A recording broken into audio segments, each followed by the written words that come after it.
সেই মূর্তি যদি আমার বাবারও মূর্তি কেউ নির্মাণ করে, আমি সেই মূর্তিও ভেঙে গুড়িয়ে দেব।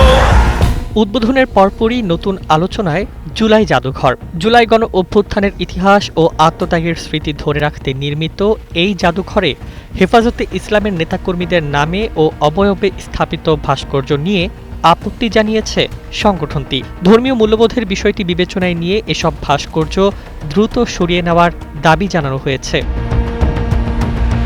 ভাস্কর্য শরীয়ত বিরোধী, আমরা চাই না, এই অবস্থান তুলে ধরে জুলাই জাদুঘর থেকে ভাস্কর্য অপসারণের আহ্বান জানিয়েছেন কওমি মাদ্রাসা শিক্ষক পরিষদের সভাপতি ও হেফাজতে ইসলামের নায়েবে আমির অধ্যক্ষ মোহাম্মদ মিজানুর রহমান চৌধুরী।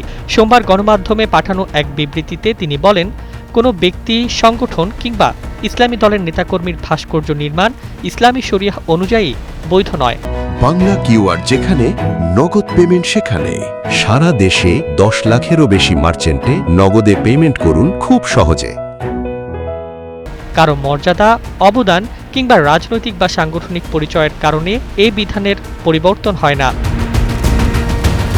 জুলাই জাদুঘরে হেফাজতের নেতাকর্মীদের নামে বা অবয়বে ভাস্কর্য স্থাপনকে দুঃখজনক ও অনভিপ্রেত উল্লেখ করে মিজানুর রহমান চৌধুরী বলেন, ইসলামী মূল্যবোধ ও শরিয়ার পক্ষে যারা কথা বলেন তাদের স্মৃতি সংরক্ষণেও ধর্মীয় বিধানের সঙ্গে সাংঘর্ষিক কোনো পদ্ধতি গ্রহণ করা উচিত নয়।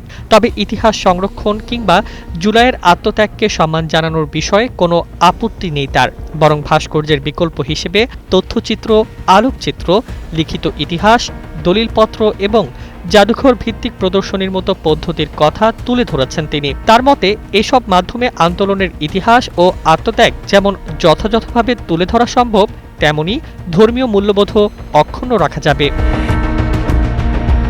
সংশ্লিষ্ট কর্তৃপক্ষের প্রতি আহ্বান জানিয়ে হেফাজতের এই নেতা বলেন, জুলাই জাদুঘরে হেফাজতে ইসলামের নেতাকর্মীদের যে ভাস্কর্য স্থাপন করা হয়েছে তা দ্রুত অপসারণ করতে হবে।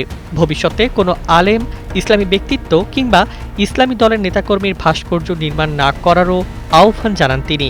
বিবৃতিতে তিনি আরও দাবি করেন, আগের সময় ভাস্কর্য বিরোধী আন্দোলনে অংশ নিতে গিয়ে অনেক আলেম কারাবরণ ও শাহাদাত বরণ করেছেন।